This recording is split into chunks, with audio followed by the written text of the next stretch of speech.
Nice nuance. Yeah. All right, so episode 4, the twin thing. It's centered around Luke.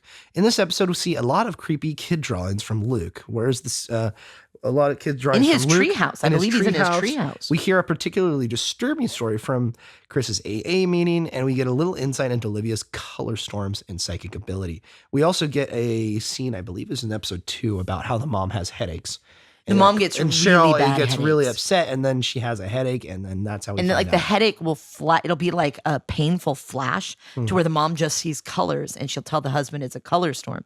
We also, in episode 2, when we find out about the headaches, we see Luke drawing one of his pictures by the woods, and Nell and Shirley are like, oh, we're going to have a tea party. And he looks up and he sees this little girl in a blue dress just standing there in the woods. And you're like, what's that What's about? going on? Yeah. You know? So in this episode, just briefly, Luke tries to save a friend, Joey, from relapsing in rehab. He's been here a while. He's 90 days clean at this point. 90 days is 3 months. That's a long time. And he's been staying sober the entire time. We see him struggle a lot in this episode. We can sort of feel an overwhelming sense of dread along with Luke. And it's the night, we see the night before Nell dies. Something's lingering for and coming for him. And we gain a little bit more understanding of Luke, Steven, and Steven's marriage over the particular awkward dinner scene we have with Steve, Leah, the girl Leah, his Luke, wife. and Joey. He's allowed to leave once in a while. I think it's every 4 weeks or something. Something like and that, so it's yeah. one of his leaves, and Joey comes with him. Now, she's been clean for like over a year. Or something like and that. Yeah. when you go through the DTs and everything, she's been with him every step of the way because she knows what it's like. It's helpful if you have someone. Like, you need fellowship. You need a family. And so they're there, and Luke at the dinner is so happy to have someone on his side. You kind of get the sense that his life has been so messed up since the mother died.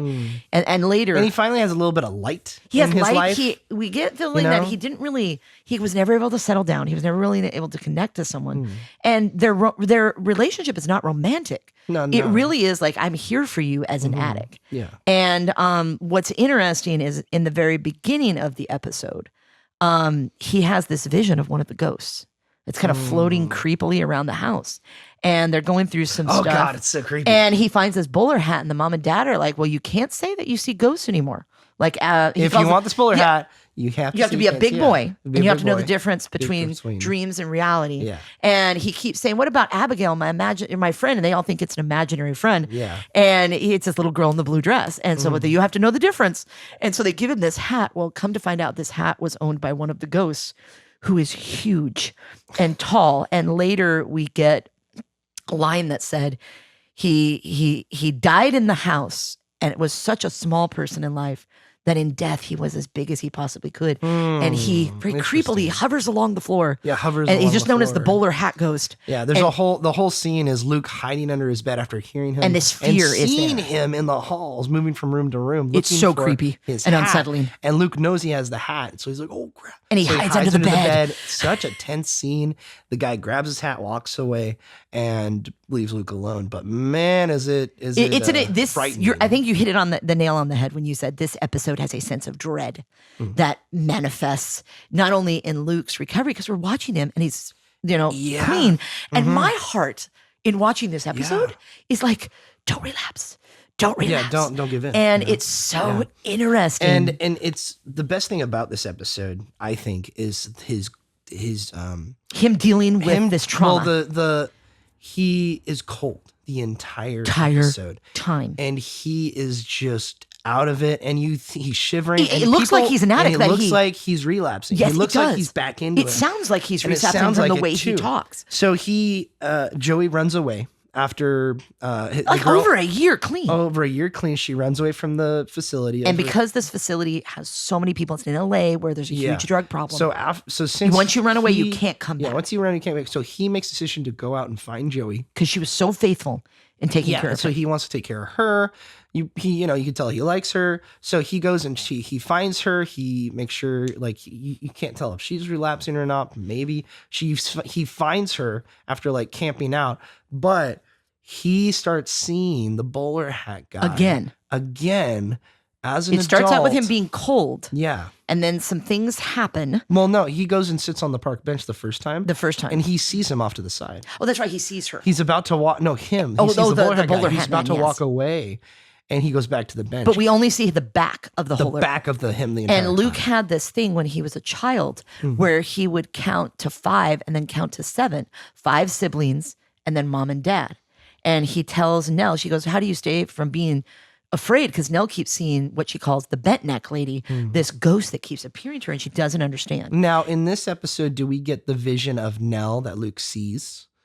I don't remember if it's in this one or the one with Nell. It's the one with Nell. Okay, gotcha. So, but in this one, he tells Nell, when I'm scared, I get 7 rocks or 7 soldiers or 7 of something, and I count 1, 2, 3, 4, 5, 6, 7. That's our family. It'll protect us. Yeah. And he gets to this point where there's this story with the girl. The girl's like, I think He gets the girl, he finds her Joey. He goes to Steve and Leah's house. and Steve doesn't live there anymore. Steve doesn't live there. And Leah answers the door. He's like, where's Steve? She's like, what do you mean? He's like, well, I didn't. He's like, oh, she's like, oh, you don't know. And then so we're like, oh, so they got divorced or something like that. That's and what it's basically, assumed. she tells him, we just need a place where we're off the streets. Yeah. We'll be okay. So that's why he goes to, she gives him the address of Steve's apartment. He goes to Steve's apartment and he starts to take his stuff. Because he thinks if Joey and I can get in a hotel she won't start using, we'll be clean. Because they won't let them go back to the facility. They're like, if you give up your spot, another person's waiting. And he calls him. Oh, no, that's later. But he knows he won't be able to go back with her. He won't be able to go back. No, him too. None of them can go back. So he's able to sell the camera. He's able or do something. I think he's able to get money. Steve also gave him $200. Yes, so Steve camera gives him $200 and a couple of things and $200. But he wanted his iPad back. So we kind of see the reason he's stealing is not because he wants to use again. Yeah. It's so they can get off the street. And he's resisting temptation, but you see the bowler because he's around guy, people doing drugs all over the place. All the people you can see, he's in a really crappy part of town. And in a very tragic turn of events, Joey thanks him and says, I'm going to go use the bathroom, and gives him a kiss. And it's the first time they've ever kissed. Yeah. And when suddenly he realizes she just stole all of his money. Yeah. And he goes down this thing and these guys beat him up and they take his shoes. So he's shivering and his jacket. Cold. So he's all beat up. His face is a mess. And so he finally calls the place and he's like, all the reasons to start using are there. Yeah. And he doesn't. And he calls, I think it's the second time he calls the facility. And he says, hey, because he first calls them and says, for Joey. I'm just trying to find Joey. I'm not using it or anything. I'm just trying to find her and we're going to come back. He's like, I know if there's no beds available, but we're going to try, okay? And she's like, all right. And then he calls a second time. And they're trying to find him because Nell died the night before. Well, now Steve's trying to find Luke. And so you see him trying to track down with the chief of police and social services, that kind of thing. Yeah. So that's where we see that character again. But when he calls the second time, he sounds like he's reusing again. He's shivering. He goes, I just can't stay cold no matter what I do. I'm cold. And it is winter in LA, so it doesn't get terribly cold. And he's barefoot. Yeah. And so, but he keeps seeing the bowler hat guys every time he turns around. And he keeps turning around and counting to 7. Yeah. And so basically, Steve's trying to track him down. And he gets to this point where the bowler hand is right in front of him and he turns around. And he keeps counting 1, 2, 3. That's 5, his 4, magic. 7. That's his number. So that could be bargaining. I don't know. That could be the bargaining. So eventually the bowler hat goes. And it's so beautiful because he is resisting basically. all over the place. If you're ever going to start using, this is the time to use. It's so beautiful because he's counting and he's just going back to what made him comfortable as a child. To get out of this situation. And it's really, I think it's really striking to see him do that because he's trying his best to stay clean, to not worry about it, and then you finally figure out the bowler hat guy's getting closer and closer to him, and he keeps following. He keeps turning around, and the bowler hat guy disappears, and then he's following him again. And he keeps turning. All we see is the bowler hat man's back. And all we see is and finally the bowler hat man comes there. He turns around, closes his eye, counts to 7, and the ghost comes right behind him.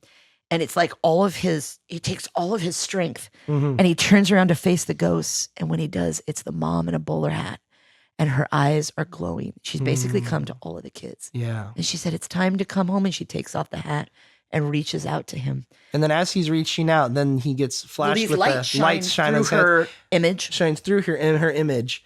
And then it's Steve.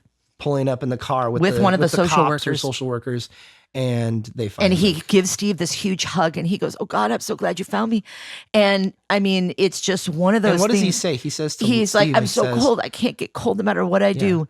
And Get warm no Steve's matter what I like, do, he goes, "We need to." He goes, "I'm so glad you found me." And he goes, "I've come to get you." And he goes, "Oh, are we going over to Nell's? Because Nell lives there." And he doesn't know she's dead. And yet. he goes, "Nell's dead."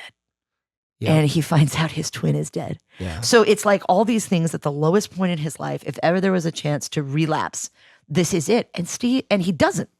And in this episode, the first time I watched it, I was like, okay, Flanagan, I know this person's probably going to relapse, but I am really intrigued by this character because all we see of Luke is that he's this disappointment, that he's hurt all these people, he's used all these resources, and we get to see it from his point of view. And later there's a line when they go back to Hill House where the mother's like, "You've been knocking on death's door for all these years. Come home to us, hon." Yeah. And it's like, you can tell that trauma, that's why he started using, he never really, got over it.